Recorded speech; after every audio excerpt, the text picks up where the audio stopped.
Welcome, ladies and gentlemen, to your weekly rant with Dan Asano. And, you know, this is our first episode, and I'd like to welcome you all. And I've been really hard pressed on a topic here to rant or talk about or dig into.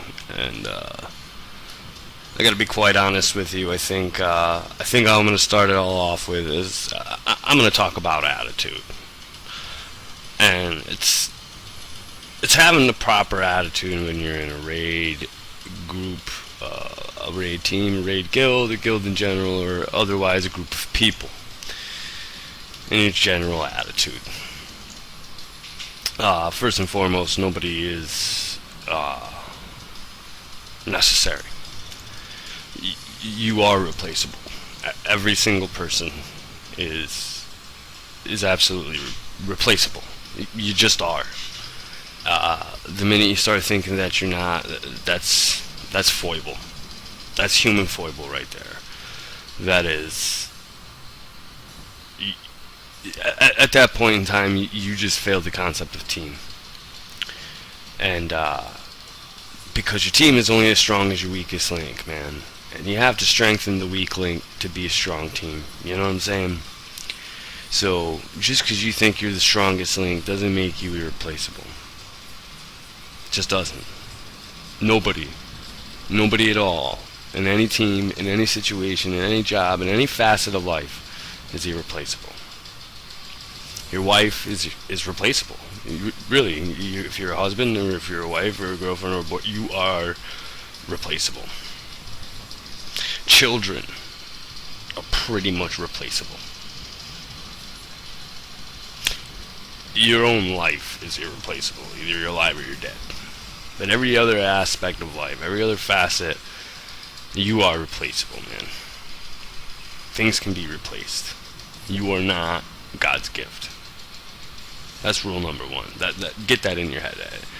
Being confident and self-aware, knowing and being and everything, and knowing your abilities and your skill level is one thing. Okay, that's confidence. That's one thing. Arrogance is when you think you're the shit. Period. And everybody else is beneath you. That's arrogance. There's a difference between confidence and arrogance. Don't be arrogant. Don't come in thinking you're irreplaceable. And secondly, I would say, have some thick skin and some critical thinking skills. Like, seriously, sometimes, take a look at the whole. Sometimes there's 14 people on and 10 spots to give. Sometimes there's 20, 30 people on and 25 spots to give. And we don't have flex rating yet. Think about how cool flex rating is when you got those nights and you got 15 people, you can do a raid now. I think that's going to be amazing, but that's off topic right now. Don't think that because you didn't get invited for one night that you're not going to get invited again. Don't think that there's a personal slight against you. It really isn't. It's not. Look, your raid leader's got a tough job. I'm a raid leader. You got a tough job, man. The toughest part of the job is honestly, it's picking the team. Nobody likes to get sat out. Nobody likes to be picked last. Nobody wants to be that guy that can't kick the kickball in gym class. You know what I'm saying? Nobody wants to be considered that person. Nobody wants to be treated like that person. And I don't want to treat anybody that way. I don't. But sometimes you gotta do what's best for the team. Sometimes you gotta look at it and say, oh my god, I got a guy out. He had his car break down. He can't come on tonight. I need that role filled. That role. And I gotta bring in anybody for that role that I can. And if I don't have somebody right there next to me, I gotta find it.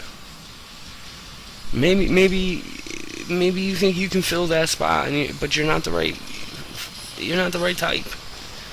There's a difference. I got melee out, no melee in my group. I need a melee. I need one at least. Give me one melee. If I don't have one melee, I'm pissed off. Who's my interrupter then? Who's the guy I'm gonna lean on for interrupts? Melee and tanks, we got that shit in spades. We're used to it. That's our job. I need a melee. If you're not a melee, but you're DPS and you think, well, I could have gone. No, you couldn't. No. You can argue, you'd be wrong. But you could argue it. You'd be wrong. No. I gotta do what's best for everybody. I gotta account for buffs. I gotta account for everybody else's happiness. I got 14 on 10 spots. So look at the greater scope. You get set a week, you get set a week. it's not personal. I love y'all. All raid leaders love it. We all, every raid leader out there wants 15 guys for 10 spots. We all do. We wish, and we would love to have 5 guys understood. Sometimes you don't go, or 9 guys understood. Sometimes you don't go, or all 15. Knowing, hey, sometimes you don't go. Certain people are integral to a group, and that would be point 3. Certain people are integral to a group. Certain roles are integral. You got somebody that shows up week in, week out as a tank. You don't sit this person. And tanks are a vital role. Healers, vital role. It's hard to sit a healer that you're comfortable with, especially if you're a tank. No tank wants to sit the healer they're most comfortable with. So you gotta understand that there are vital positions, but they are not. They're not irreplaceable. They are all replaceable. People are all replaceable in those roles. You got a tank who was once or a player of any sort or any role that's that was once consistent and no longer is consistent. Sometimes you got to think long and hard about sitting them and saying, look, until you can be consistent, we're going to treat you as a sub. And if you're a person that stands to benefit from such a move, you either be patient, or when you're given the opportunity, you'd best step the fuck up and match. Because at the end of the day, there's also the numbers concern. And that's point number 4, numbers. Numbers. Oh God, it's the death of us all, man. It's the great evil in this game, isn't it? And it's numbers. And it's in any role that you play. If you're a tank, it's in damage taken. I think Vizak's bag has been too much of a spotlight on tank DPS, and I think that it's cool that tanks are now bringing a level of DPS that's respectable and needed in a group to a certain extent, but it's really not that big of a deal as people make out. You can say there's a lot of complaints on the forums. Warriors have the lowest DPS. However, I play one. Probably, arguably, have the highest survivability and mitigation in the game. You can argue with me. You'd probably be wrong, but you could argue. I will concur. Yes, we have the lowest DPS. It is hard to DPS as a warrior tank. I can do it. I do fairly well, I think. I play pretty close to cap myself. But that, in terms of numbers, what you're really looking at is damage taken. Like, is this guy taking excessive damage or not? Is he healable? If you're a DPSer, it's easy to say, we all gotta point the finger at that fucking recount meter. But here's the thing, man. You need to not take damage as well. Let's deal it. DPS is more of an important role than people make out. A lot of times it forms DPS and DPS, blah, blah, blah. Like if you got a top end DPS that pulls top numbers while not taking a lot of damage, this guy's a gem. These players are gems.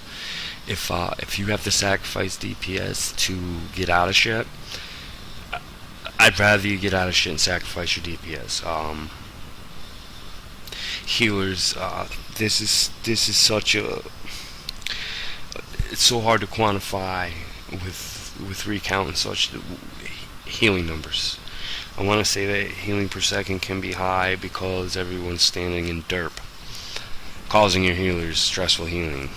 Oh wow, look at you got 120 HPS, dude, holy shit, you're a fucking awesome healer, dude. No, holy shit, you're bad DPS because your healer had to fucking bust out 90k HPS or whatever. That's on you. That's on the DPS. Holy shit, tanks and DPS. What the fuck, were you sponges? The fuck's the matter with you? They should never have numbers like that. So it's hard to quantify that. And then we look at, well, what numbers are important to a healer? And in my opinion, I haven't played a healer in quite some time, but in my opinion, I think some of the most important numbers to be aware of as a healer is overhealing percentages. How much of your healing is effective versus ineffective? Dispels. Are you getting them dispels off in time, motherfucker? Or is that dude taking excessive damage, causing your mate over there trying to heal through it like a derp who doesn't dispel it? Like, what are you doing? Are you trying to heal through it, pad your numbers? Assignment. Are you healing the right fucking targets? I wish sometimes my own healers would chitter a little more in the ventral if need be, or I don't know what they do in the whispers. Whispers is fine, but healing assignments. Get people assigned. So you're not sniping. Back in my day when I did heal, we had this thing called sniping. And you used to get pissed off because you'd be like, at least back 40 mans and shit, it was like, you heal these groups, like, or your group. This is your job. This person. And that was it. You didn't want people healing your people because they were sniping it, and then they get the heal faster, and then you get your heal off, and all of a sudden you wasted mana because now it's overhealing. So a lot of times it's jiving with your other healer. Like, is that happening? And you got 3 healers and 2 that are way above the third one, and people saying, well, why is this guy's healing so low? Well, is he getting sniped? You gotta ask questions. Is he getting sniped? Is he as knowledgeable about the content as the other 2 healers? Because if you've got 2 out of 3 healers that are extremely knowledgeable on the content they're facing, and they know how to anticipate the damage that's incoming, and you got a third guy stepping into a role who doesn't have that knowledge, he's going to suffer on meters. He's just going to. He's not going to be as quick as anybody else. He's just not going to be quick as the other 2. He's not going to be as anticipatory. He's going to be playing reaction instead of proaction. Some healing specs are proactive. They're, I know this damage is coming. It's going to be big. I'm going to do this. And if you don't know the content that intimately, you're going to be behind the others. You should be behind the others. I'm not going to nitpick on you. Don't nitpick on them. If anything, give them fucking tips. Because, overall, we're talking about attitude, right? Here's the attitude you gotta have, is to do your fucking job and help others. Be fucking helpful. Do your get the numbers required, pass the numbers test, and help others. If somebody's slacking, fucking tell them. Tell them. But be polite. Don't say, hey, you fucking jerk, you fucking suck, you terror bad. No. Go send the guy a private, hey, man, look, this fight coming up, man, this is the crap that's happening. This is what you gotta look out for, man. When you see that timer pop up and it's at 2 seconds, hit your shit. That's what you gotta do. That's the attitude. Am I wrong in this? Argue with me, please. I'm gonna put this in our website. Go ahead. Throw up your comments, guys. Argue with me. Agree with me. Tell me your perspective. Tell me your perspective on the proper attitudes they have. Because there's more points I gotta make on attitude. Another thing is be attentive. Be ready to fucking listen. Listen. And listen well. I just said listen like 3 fucking times. So would you listen to me? At the end of the day, though, guys, be attentive. And some people, when you go on to somebody else's team, like say you jump in as a pug on another guild's run or something like that, it goes beyond just being in your own guild or your own run or an R run or something like that, guys. It's about anything that you do. Don't be the douchebag, calls everybody retard. I'm guilty of it too sometimes. I'm in LFR and I write tard or something to somebody, you're fucking tard. And it's bad, and I know it's wrong. Bottom line, I know it's wrong. And, when you're in your raid, in your group, be helpful, be attentive. Listen, you might run with somebody else. Let the leader lead. Let raid leaders lead. Even if they're a shitty fucking raid leader, let them lead. Let them do their job. It's a thankless fucking job. How many times have you said, honestly, how many times have you said to your raid leader, thank you for raid leading? Thank you for taking the time to do this. Thank you for taking the headache and the guff that goes with it, man.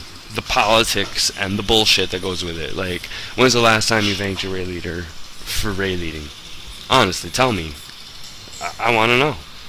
I'm a raid leader. I was thanked after a Yell Fest by a couple of my raiders. I hollered. I threw out ultimatums. I got mad. I was mad, bro. That's right, I was mad. Bro. And that was the second time I'd been thanked. First time was when I took over as raid leader, because after all, yeah. So twice in fucking months to be thanked for the headache, the worry, the organizing, the talking, the constant recruiting, settling of egos. Let me tell you, you got 13 people fighting for 10 spots. You got egos to juggle. You gotta ease. Some people get mad. They don't go on a night. They get mad. You gotta ease that. It's not an easy job. And sometimes you can't be all that nice about it either. Sometimes you gotta tell the person, this is the situation. This is what I have to do. Either you accept it or you don't. And I'm sorry. And otherwise, I'm sorry. Sorry, I'm not sorry. Because at the end of the day, I'm doing this because you don't want to. Your raid leader's doing it because you don't want to. I want everybody to know that. That's another point about, the proper attitude. Your raid leader is doing the job you're unwilling to do. And I was taught some things as a kid growing up, and one of those is never ask anybody to do something for you that you're unwilling to do yourself. And only ask somebody to do something for you when they can do it faster and better than you can. Not because you're unwilling to do it yourself. Okay, so look at that. Look at your raid leaders, and that's the attitude I have. So if you jump in a pug, the person leading that, man, they got balls. I'm going to tell you right now. Anybody that goes in trade chat actually forming straight up pugs, they got balls. I give them a lot of credit. There was people in the past that used to do this in Cataclysm and Wrath I don't see them on the server anymore, and I miss them because they used to put together pugs. Every once in a while I jump in on my alts with them. Like Tragics. I don't know if anybody remember playing with Tragics. I played with Tragics. It wasn't the best tank in the world. DK tank. Wasn't the best. I raided with him because he put together pugs. He had balls. People gave him a lot of shit. Called him a lot of names and shit. I never liked that. That's the wrong attitude. Here's somebody putting their balls out there, fucking leading the group. I give anybody credit that steps up and tries to raid lead because it's a tough job. So when you're in a group, have the right attitude towards them. I could go on all day about that. I could rant all day long about what it's like to be a fucking raid leader. It's a fucking thankless job. It really is. People get burned out from it. I took over because the raid leader before me was fucking burnt out, and I don't fucking blame her. I would be too. Inconsistent people's fucking egos, attitudes. I got an ego. Everyone knows I'm God's gift to fucking Warcraft. Nobody's just better than me. I'm the fucking best, baby. And I have absolutely no achievements to prove this. This is all attitude. That's another thing. Competition is healthy. Healthy competition is healthy. Be competitive with your teammates, man. Talk them up. Be like, oh wow, you were a lot closer this time than my DPS, or wow, your DPS, I'm getting you someday, or I'm coming after your crown, son. Get into it. Get into it. Healers, I would say it's not the same as DPS. Drop my lighter. It's not the same as DPS. Instead of looking at the HPS, I'd say I'm gonna get more D spells than you. I'm gonna be more on top of it. Because when you get in a heal per second contest, you start sniping each other and overheals get crazy. Don't do that. Say I'm gonna have the lowest overheals. Tanks are symbiotes, man. And anytime you have two tanks that have played it long enough together to be true symbiotes, you don't fuck with that. I'm serious, you don't. You really don't. I don't care if you're in that group and you have that alt tank that you ran LFR and thought you were awesome on. You are not going to be better for quite some time than whoever you think you're going to be better than in working with the other tank. Tanking it's co-tanks. There's no main tank, off tank. I hate that moniker. There is no main tank, off tank. It's co-tank. Those two got to work together. They got to be selfless and selfish at the same time, or at the right times. And that's the thing. There's role attitudes. When you're a tank or a melee, you gotta kind of have that I want to be up in your face attitude. I think tanks generally have become leaders in this game because that's the personality type that wants to be a tank. I want to lead. I want to take control of this group. This group is mine. That's why I tank. Why else would you do the fucking job? So remember that, people that tank, if you want to roll a tank, ask yourself, can I lead? And if you think, hey, I think I can, and let me tell you, leadership, there is a lot to learn. I'm learning every day. There's a lot to learn. And if you think you can do it, tank. Melee DPS, if you just like to go balls deep, fucking, run up in a bitch, get up in a bitch, then play melee. You want to stick something, you want to cleave into something, chop something, be up in the mix, shit flashing all over. crazy hecticness, play melee. You want to sit, lay low in the cut, snipe shots, and being in control, probably say better visible control of your environment, play range. You want to keep people alive and be arguably the absolute most crucial role in any group, and that's being healer. You should do that. You got to care about people as a healer. You got to say nobody dies on my watch. Nobody dies tonight on my watch. That's a healer attitude right there, man. Nobody dies tonight. Anybody that goes in battle to me comes home. Leave no one behind, right? That's healer right there. Melee is hope y'all got my back. Range, get your melees back. Tanks, don't worry guys. I'm so badass they're all gonna try to kill me, and they can't. And follow me. It's follow me, guys. That's the thing. Follow me, guys. And I think we're gonna end the night with that right there. That's Danny's rants on attitudes for the evening. I would like to thank everybody for listening in. I know it wasn't much visually. I didn't even play. I planned on playing, but I was in the rant mode. And we're going to go from there. Thank you all, and have a good evening.